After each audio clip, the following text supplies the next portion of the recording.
2026년도 부활의 아침이 밝았습니다. 그러나 우리가 이 부활의 의미를 얼마나 우리의 삶 속에 녹이고 체화시켜서 우리의 삶으로 신앙으로 성화시키고 있는지에 대해서는 우리가 다시 한 번 더 생각해 볼 내용인 것 같습니다. 목회 데이터 연구소에서 2023년과 2024년도에 걸쳐서 아마 표본을 뽑아가지고 데이터를 아마 구했겠지만 교인들에게 물었습니다. 당신이 신앙하는 목적이 무엇인가? 교회 다니고 하나님과 예수님을 믿는 이유가 무엇인가에 대해서 물었습니다. 46% 정도가 마음의 평안을 얻기 위해서, 그리고 30% 정도가 삶에 도움이 되기 때문에, 그리고 구원과 영생과 부활, 이 사실을 나는 믿기 때문에 교회 다니며 하나님을 믿는다라고 하는 대답을 한 사람은 고작 20% 그 정도로 나타났다고 합니다. 이 결과는 매우 중요한 의미를 지니고 있지요. 왜냐하면 이 데이터는 현재 교회를 다니지만 적지 않은 사람들이 구원과 영생과 부활에 대한 믿음과 소망이 현저히 낮다라고 하는 사실을 그대로 적나라하게 드러내주는 그런 자료이기 때문입니다. 여러분은 이 부분에 대해서 어떻게 생각하십니까? 여러분도 만약 이 데이터 속에 어떤 표본으로 여러분이 선정되었다면 여러분은 어느 부분에 해당합니까?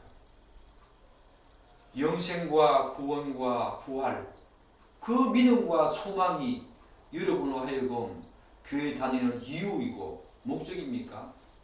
단지 다른 종교처럼 마음의 평안을 얻는 것, 그리고 내 삶에 조금 도움이 되기 때문에 교회 다니는가?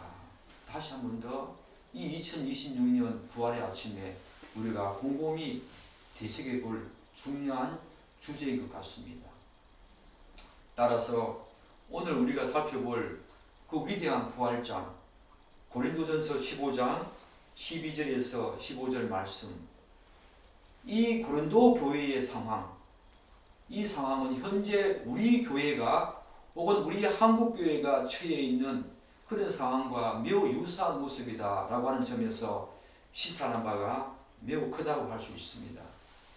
사랑하는 여러분, 여러분은 부활을 믿습니까?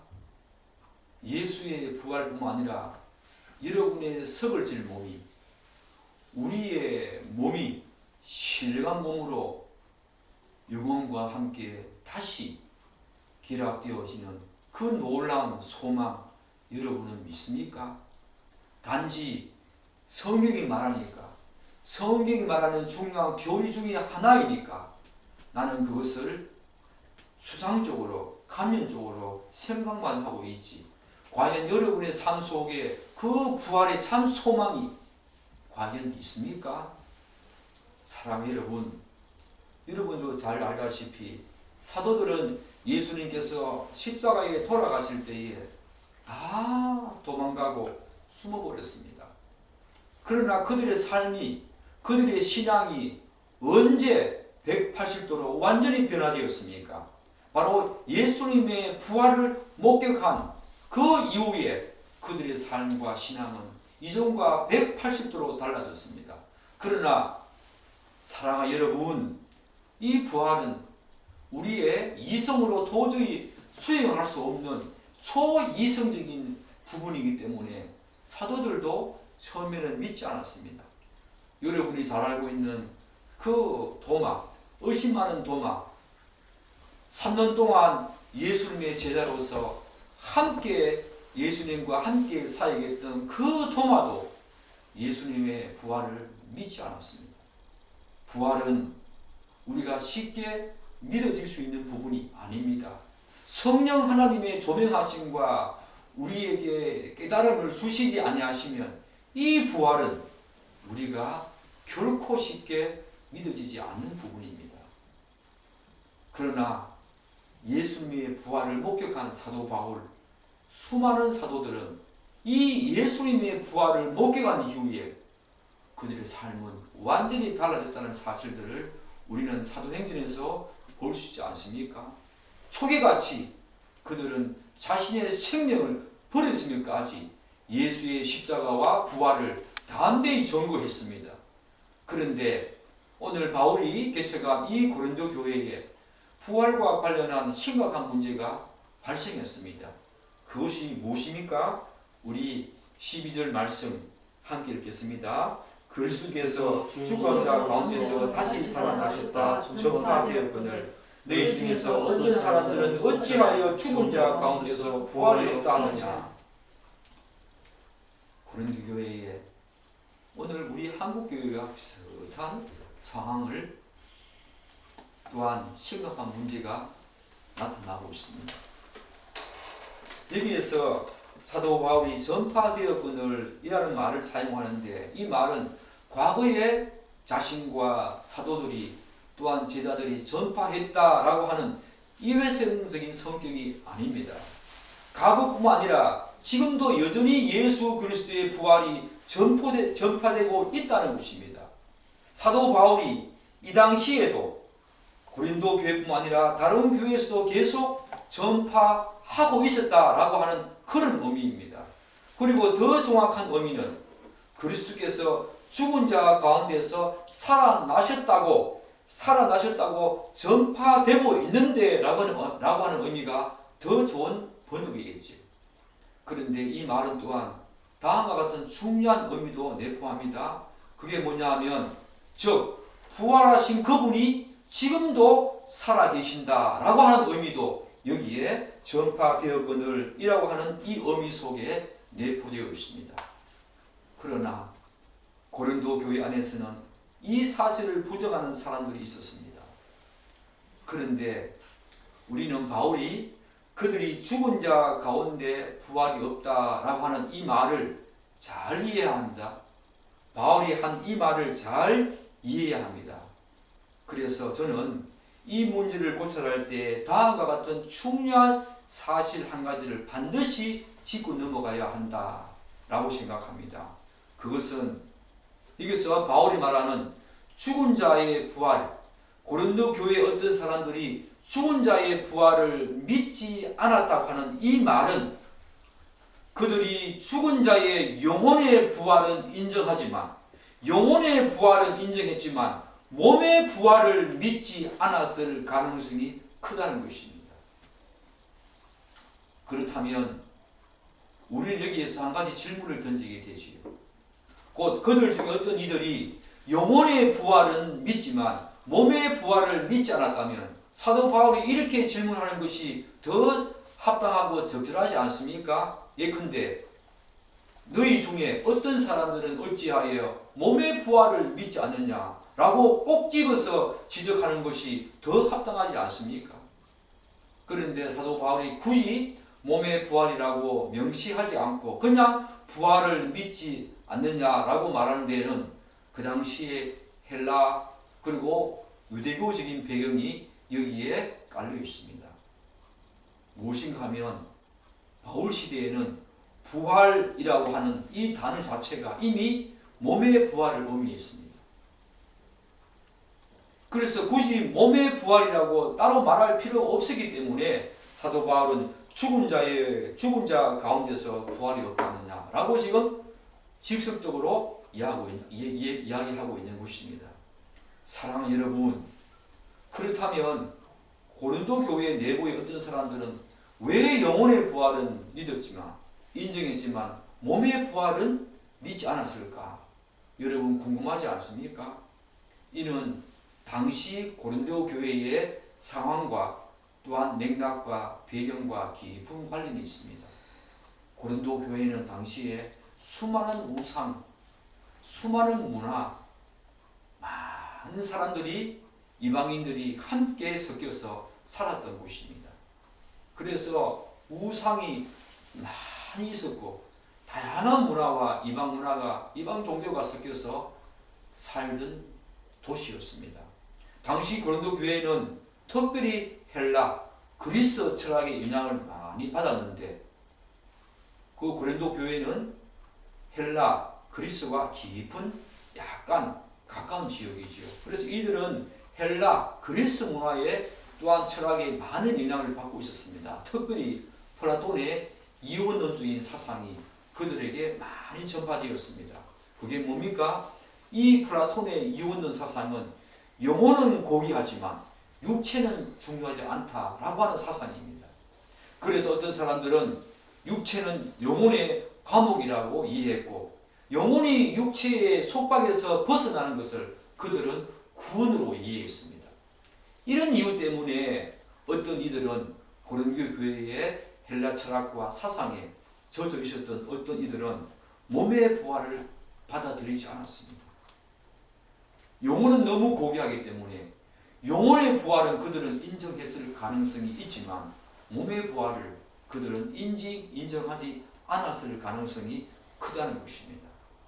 따라서 우리는 고린도 교회에 있었던 일부 이 사람들의 생각을 오해하면 안 됩니다. 물론 그들 중에는 예수 그리스도의 부활 자체를 인정하지 않는 사람들도 일부 존재했을 것입니다. 그러나 지금 사도 바울이 너희 중에 어떤 사람은 어찌하여 죽은 자 가운데서 부활이 없다느냐라고 하는 이 부활이 없다느냐 이 말은 예수 그리스도의 부활 자체를 믿지 않는 사람들 분명히 그들도 여기에 포함되어 있었겠지만 많은 사람들은 그런 것이 아니라 영혼의 부활을 믿었지만 몸의 부활을 믿지 않은 것을 두고 사도 바울이 지금 이 말을 하고 있다라고 여러분들은 이해해야 될 필요성이 있습니다. 그래서 사도 바울은 예수 그리스도의 부활 그것을 신령한 몸의 부활로 말하고 있지 않습니까? 몸의 부활로 말하고 있습니다. 사도 바울은 곳곳에서 썩어질 너의 몸이 다시 신령한 몸으로 부활한다. 그런 말을 자주 하지 않습니까? 사도 바울은 몸의 부활, 신령한 몸의 부활, 분명히 영혼과 함께 결합되어지는 신령한 몸의 부활을 강조합니다.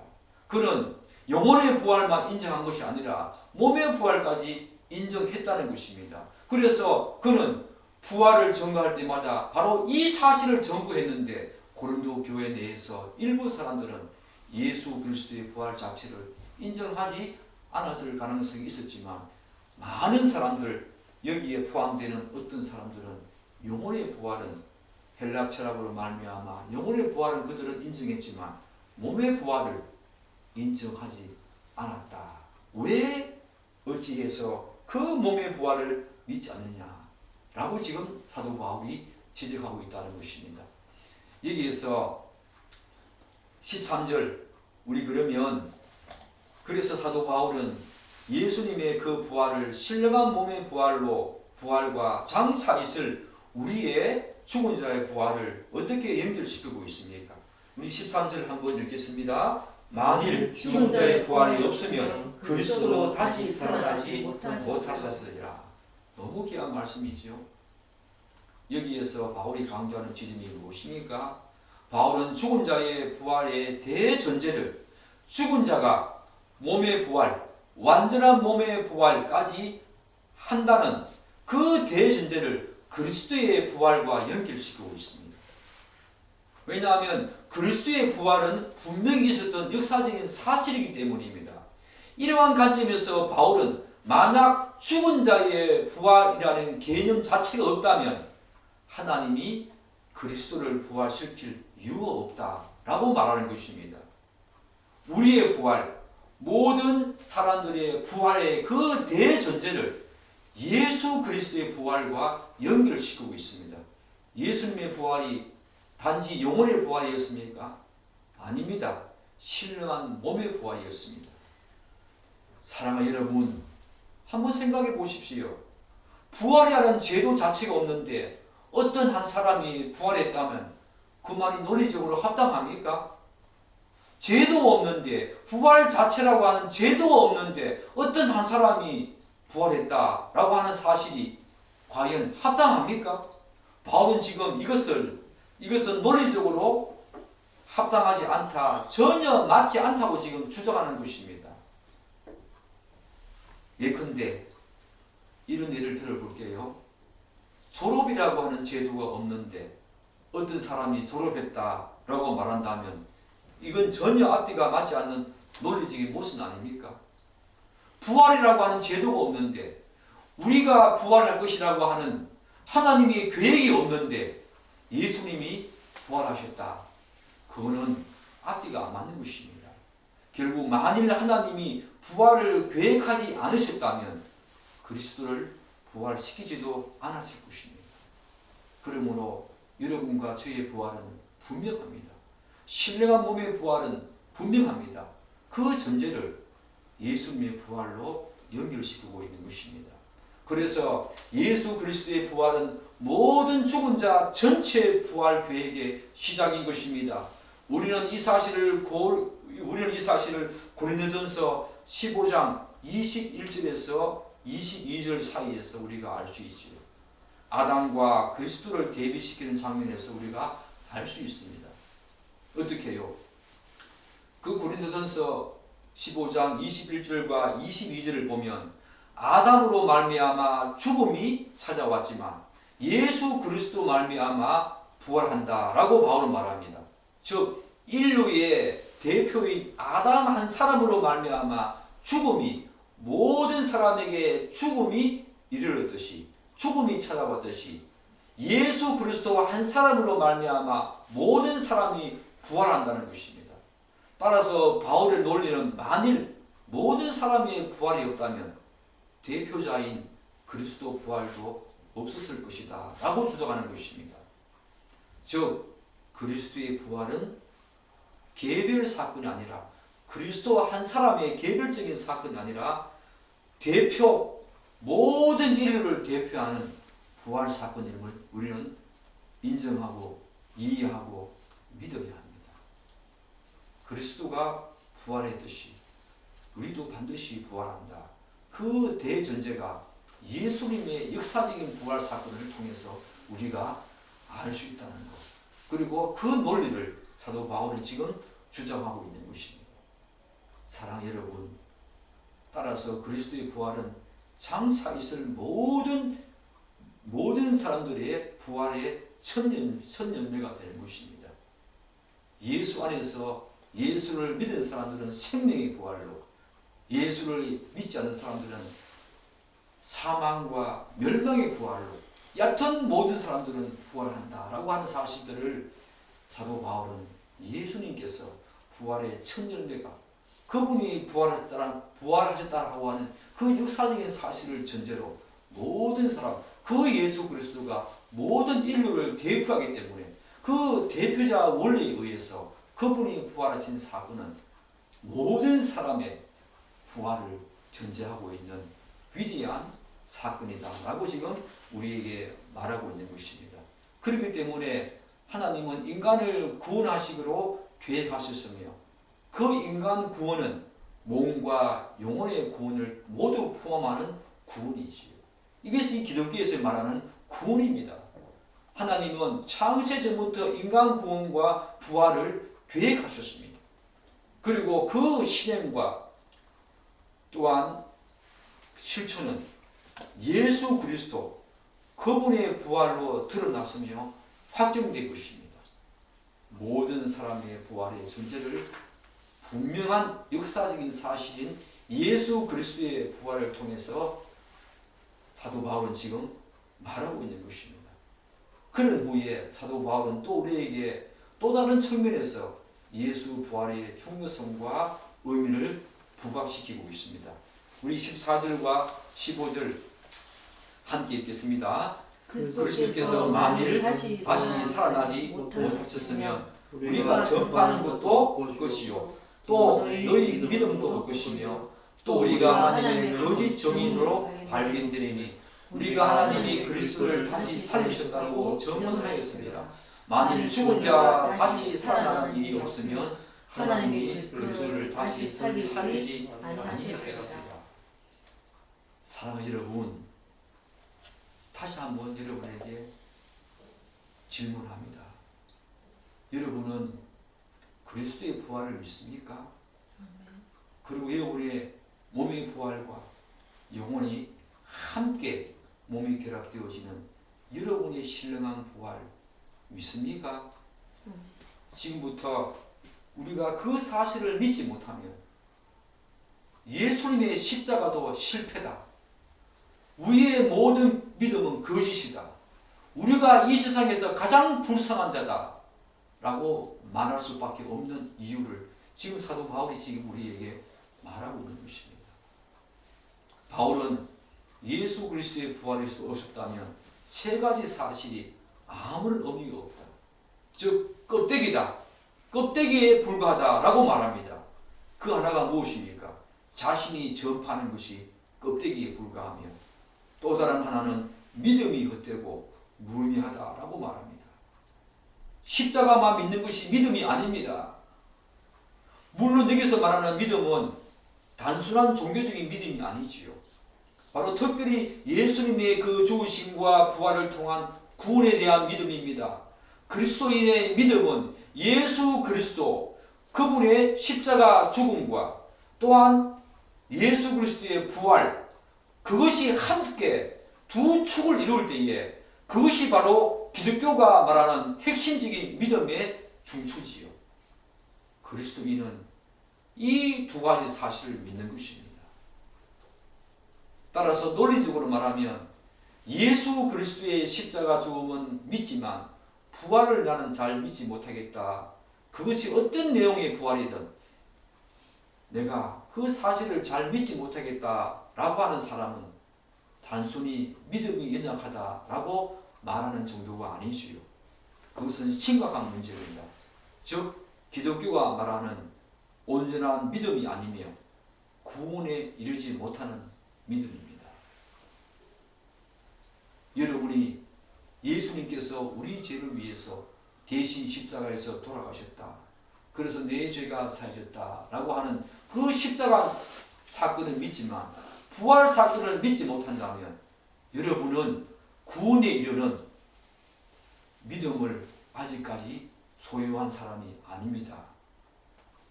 십자가의 사건 그것뿐만 아니라 부활 사건까지 믿어야만 그것이 성경이 말하는 온전한 믿음이고 구원에 이르는 믿음입니다. 구원의 부활의 믿음을 가지지 못한 사람은 믿음이 연약한 정도가 아니라 구원에 이르는 믿음을 가지지 못한 사람입니다. 부활이 여러분에게 얼마나 중요합니까? 십자가만 중요합니까? 양대 산맥입니다. 부활이 얼마나 중요합니까? 그런 측면에서 저는 이 조국교회에 대해서 약간 안타까운 사실이 있습니다. 우리 조국교회는 십자가를 많이 강조합니다. 그러나 상대적으로 저도 그렇지만 이 부활에 대해서는 부활절만 이렇게 소리 높여서 강조하는 경향이 있지요. 그게 저에게도 조금 안타까운, 우리 교회뿐만 아니라 조국교회에 조금 안타까운 그런 지적입니다. 앞으로 저는 부활을 많이 증거하려고 합니다. 부활에 대해서 다시 회복해야 되겠다. 사랑하는 여러분, 그렇다면 사도 바울이 왜 부활이 없으면 또 믿음도 헛되다라고 말하고 있습니까? 이것은 매우 중요한 신학적인 이유가 있습니다. 그 이유는 예수님의 죽음만으로는 구원이 완성되지 않고 확정되지 않기 때문입니다. 잘 들으십시오. 부활은 예수님의 십자가 사건이 성공했다는 증거입니다. 따라서 예수님께서 부활하지 않았다면, 즉 예수님께서 십자가에서 죽고 끝났다면 죄 문제의 해결이 실패한 것이고, 따라서 사도들은 단순히 순교자에 불과합니다. 그리고 예수님도 구원자가 되지 못합니다. 따라서 부활은 십자가에서의 구원을 확정하는 위대한 사건입니다. 부활이 없었다면 십자가는 실패한 사건입니다. 따라서 예수님의 십자가 죽음이 죄값에 대한 지불이었다면 부활은 그 죄값이 실제로 효력이 있으며 따라서 구원이 완성되었고 확정되었다는 증거인 것입니다. 비유컨대 오늘 아침에 설교문을 저는 어제 저녁에 설교문을 다 정리하지 않습니까? 다시 오늘 아침에 이 설교문을 정리하다가 하나님 은혜를 주옵소서. 제가 이 비유를 하고 싶은데 이 죽음과 십자가 죽음과 부활에 대한 비유를 하고 싶은데 하나님 저에게 은혜를 주셔서 적절한 비유가 무엇인지 한번 주십시오 라고 기도했습니다. 하나님이 이런 비유를 저에게 주셨습니다. 비유컨대 마트에서 우리가 물건을 산 후에 점원에게 카드를 건네지 않습니까? 우리가 카드를 건넨다고 하면 가정해 봅시다. 이때 카드를 점원에게 주는 것은 내가 값을 지불하겠다라는 의미입니다. 그렇지요? 마찬가지로 예수님의 십자가는 우리 죄의 값을 대신 지불하신 사건이지요. 그러나 카드만 줬다고 해서 아직 결제가 완료된 것은 아니지요. 결제가 승인되어야만 끝나는 것입니다. 따라서 점원이 결제를 완료하고 전표를 주는 것은 결제가 정상적으로 완료되었다라고 하는 것을 확인시켜 주는 것이요. 마찬가지입니다. 부활은 예수님의 십자가 죽음이 모든 죄값을 지불했다는 전표에 해당합니다. 따라서 예수님의 부활은 하나님께서 십자가의 죽음을 받아들이셨다는 선언이지요. 결국 십자가만 있고 부활이 없다면, 십자가만 있고 부활이 없다면 결제가 승인되지 않은 것과 같습니다. 그래서 성경은 예수님의 죽음과 부활을 항상 함께 말하지요. 로마서 4장 25절에서 사도 바울은 이렇게 말합니다. 예수는 우리 범죄함을 위하여 내어준 바 되고 또한 우리를 어렵다 하시기 위하여 살아나셨다. 잘 들으십시오. 우리를 어렵다 하시기 위해서 다시 살아나셨다 라고 말합니다. 여기서 두 가지 사실이 분명히 나오지요. 예수님의 죽음은 죄를 사하기 위함이고 예수님의 부활은 우리를 어렵다 하심을 위한 것이다. 너무 중요하지 않습니까? 즉 예수님의 십자가 죽음이 죄의 값을 지불한 것이라면 부활은 그 죄값이 완전히 지불되어서 하나님 앞에서 죄인 우리가 의인되었다라고 하는 그 인정을 받는 것이 구원의 확정을 받는 것이 바로 부활이라는 것입니다. 그래도 여러분에게 이 부활이 중요하지 않은 것으로 다가옵니까? 십자가 중요하지요. 그러나 그 십자가의 사건은 부활로 확정되는 것이고 우리의 구원이 십자가 사건으로 시작되었다면 구원의 완성과 확정은 부활로 끝나는 것입니다. 이 부활이 얼마나 중요합니까? 이 부활 신앙이 오늘 조국교회에서 다시 회복되어야 될 신앙 아닙니까? 우리가 이 부활 신앙만 다시 회복한다면 이 세상에서 삶이 단지 끝이다 라고 생각한다면 이 부활 소망 없이 이 세상의 삶이 전부다 끝이다 라고 생각한다면 부활 소망 없이 살아간다면 우리의 삶은 가장 불쌍한 삶이고 오늘 조국교회가 이렇게 처참하게 무너지고 있는 이유가 무엇입니까? 그 이유 중에 하나가 부활신앙을 다 잃어버렸다.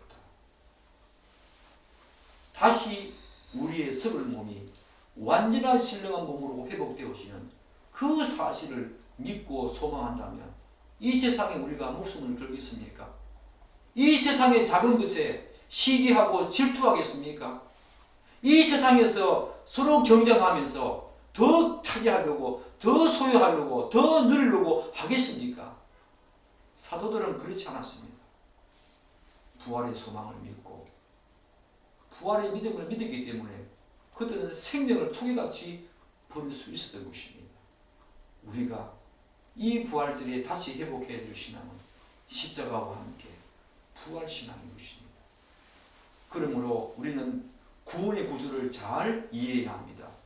십자가만 있고 부활이 없으면 죄값 지불이 인정되지 않는 것입니다. 그러므로 바울은 만일 예수님의 부활이 없었다면 죄 문제가 아직 해결되지 않았기 때문에 우리의 믿음도 헛것이고 여전히 죄 문제가 해결되지 않았기 때문에 우리가 여전히 죄 가운데 있다라고 지금 말하는 것입니다. 사랑하는 여러분, 한 가지만 더 보도록 합시다. 또 하나 바울이 부활이 없으면 어떤 문제가 발생한다고 말합니까?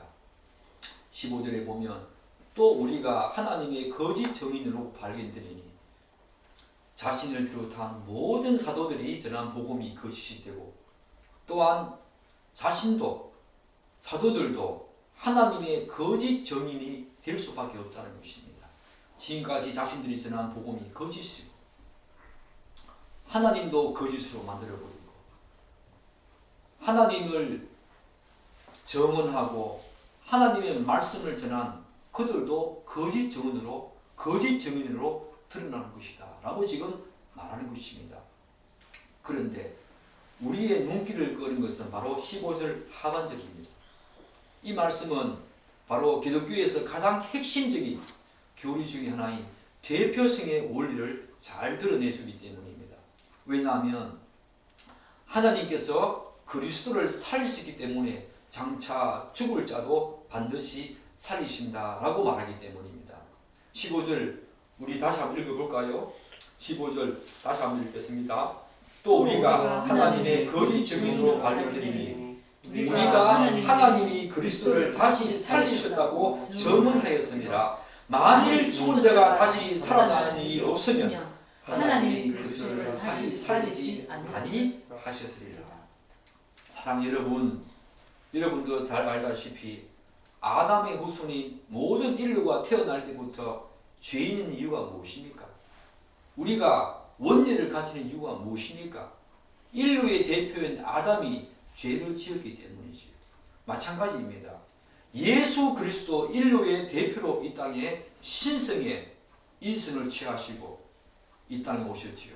그리고 모든 사람들의 죄인들을 대표해서 십자가에서 처참하게 피 흘려 돌아가셨습니다. 하나님의 형벌과 저주와 심판을 그분이 온전히 다 당하시고 돌아가셨습니다. 그런데 인류를 대표하여 죽으신 그분이 그리스도를 하나님께서 다시 살리셨다면 마땅히 모든 사람들도 다시 살리실 것입니다. 그렇지 않습니까? 아담이 인류의 대표로서 그 아담이 지은 죄 때문에 우리의 대표는 그 아담 때문에 우리가 죄인이라면 우리를 대신해서 십자가에 돌아가시고 인류의 대표로 오셔서 부활하신 예수 그리스도 그분이 인류의 대표로 오셨다면 그분의 부활이 또한 우리의 부활이 되는 것입니다. 우리의 부활도 반드시 있게 된다는 것입니다. 아담도 우리의 대표이고 예수 그리스도도 우리의 대표자로 이 땅에 오셨지요. 따라서 이 예수 그리스도는 우리의 부활의 첫 열매가 되셨다라고 하는 이유가 바로 그것인 것입니다. 첫 열매의 의미가 무엇입니까? 첫 번째 수확이기 때문에 당연히 그 다음 열매는 나머지 수확의 보정일 뿐 아니라 전체 수확의 시작이 바로 첫 열매 아닙니까? 우리는 전체 수확에 포함되는 것이에요. 사랑 여러분, 이처럼 기독교 믿음의 핵심적인 두 가지를 우리가 말하려면 그것은 예수 그리스도의 십자가와 부활입니다. 그러나 여러분도 잘 알다시피 이 두 가지 측면에서 대부분의 한국교회가 특별히 더 강조하는 것은 제가 앞서도 말씀드렸지만 전자이지요. 그도 그럴 것이 예수 그리스도의 대속적 형벌을 통한 속죄사역이 십자가에서의 속죄사역이 없었다면 우리의 죄사함도 물론 구원조차 불가능하다고 생각하기 때문입니다. 그러나 이것은 일부 맞고 일부 틀렸지요. 우리는 지금까지 살펴본 내용을 고려할 때 이러한 생각을 조심스럽게 접근해야 합니다. 성경은 분명히 속죄 자체는 십자가에서 다 이루어졌다고 말합니다. 예를 들어서 히브리서 9장 12절은 이렇게 말합니다. 염소와 송아지의 피로 하지 아니하고 오직 자기 피로 영원한 속죄를 이루사, 그렇게 말하고 있지 않습니까? 여기서 속죄를 이루사라는 말은 십자가 사건을 가리킵니다. 속죄는 십자가에서 이미 이루어졌습니다. 그러나 예수 그리스도의 부활이 없었다면 죄 사함의 완성, 확정은 불가능한 것입니다. 속죄 사건은 십자가에서 일어났지만 그러나 그 속죄 사건의 완성과 확정은 부활을 통해서 드러나는 것입니다. 항상 십자가와 부활은 함께 가야 합니다. 십자가가 죄사함을 이루신 사건이라면 부활은 그 죄사함이 참된 것임을 확정하고 구원이 완성되었음을 선언하는 것입니다. 사랑하는 여러분, 우리가 이 복음에 대해서 얼마나 많이 지금 왜곡하고 있습니까? 여러분은 저에게 이런 말을 많이 들었지요. 하나님 나라의 실체는 분명히 있습니다. 새하늘과 새 땅은 분명히 도래합니다. 하나님 나라의 실체는 분명히 있습니다. 그리고 하나님께서 그를 믿는 모든 자들을 구원하신 이유도 분명하지요. 그것은 단지 영혼의 부활만을 그분이 계획하신 것이 아니라 완전한 몸의 부활을 통해서 그분이 우리에게 허락하실 새 땅과 새 하늘에서 그분과 영원히 살 것을 염두에 두시고 우리를 구원하신 것입니다. 만약에 영혼의 부활만 있다면 하나님 나라의 실체는 불분명하지요. 영혼만 살아가는, 영혼만 부활해서 살아간다라는 것은 하나님 나라의 실체도 부정하는 것입니다. 하나님 나라의 실체가 있다는 것은 우리의 몸의 부활이 있다는 것입니다. 그 땅에서, 그 새하늘과 새 땅, 하나님 나라의 분명한 실체 가운데서 우리가 영혼과 함께 기락되어질 이 몸의 신령한 부활을 통해서 그 실체가 분명히 있는 하나님 나라에서 우리가 장차 살아간다는 것입니다. 다시 묻겠습니다. 여러분은 예수님의 부활을 믿습니까? 아멘. 그것을 믿고 한 걸음 더 나아가서 여러분의 몸의 부활도 믿습니까? 만약에 몸의 부활을 믿지 못한다면 그것은 믿음이 연약한 정도가 아니라 구원에 이르지 못하는 믿음입니다. 십자가와 부활이 함께 가야 하는데 십자가가 죄사함의 사건이라면 그 죄사함의 사건을 확정하고 우리의 죄가 모두 다 하나님의 십자가 앞에서 다 사해졌다는 것을 확정하는 사건이 부활일진데 부활을 믿지 못한다면 우리는 여전히 죄 가운데 있는 것입니다. 이 사실을 여러분들은 이 부활절날 분명히 알아야 합니다. 사랑하는 여러분, 십자가와 부활을 함께 붙으십시오. 우리의 몸의 부활, 신령의 몸의 부활은 분명히 있습니다. 그렇지 않다면, 그런 제도가 없다면 하나님은 예수 그리스도를 우리 대표로 살리실 이유가 없었습니다.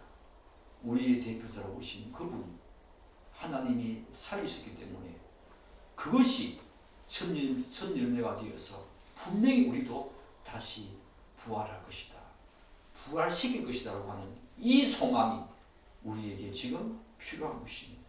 조교회가 살기 위해서, 여러분의 개인과 우리 교회가 살기 위해서는 다시 부활의 소망을 붙들어야 하고 이 부활의 신앙이 회복되어야 합니다. 20%대 교회 다니는 사람 중에 그 데이터가 20%밖에 안 된다는 사실은 저에게 충격적이었습니다. 단지 기독교가 마음의 평안을 얻고 자기 자신에게 조금 도움된다고 교회 다닌다라고 하는 사람들, 저는 이해가 되지 않습니다. 그렇다면 굳이 교회 다닐 필요가 없지요. 다니지 않아도 됩니다. 불교나 다른 이방 종교에도 마음의 평안 충분히 얻을 수 있습니다. 많은 고전과 책을 통해서도 요가와 명상을 통해서도 마음의 평안 얻을 수 있습니다. 영예를 통해서도 마음의 평안 얻을 수 있습니다. 기독교는 그 정도의 종교가 아니죠. 구원과 영생과 생명이 있는 종교입니다. 사랑하는 여러분, 다시 한번 부탁합니다. 이 부활절, 부활의 소망을 굳게 붙들고 오늘 고린도 교회에 어떤 이들이 왜 부활을 믿지 않느냐라고 하는 이 지적을 우리에게 하실 때에 하나님, 저는 부활을 믿습니다. 영혼의 부활뿐만 아니라 몸의 부활까지 완전히 믿습니다. 이제 그 부활 소망을 가지고 이 땅을 힘있게 살겠습니다. 라고 하는 고백이 여러분에게 있기를 간절히 기도하고 기도합니다. 아멘. 기도하겠습니다.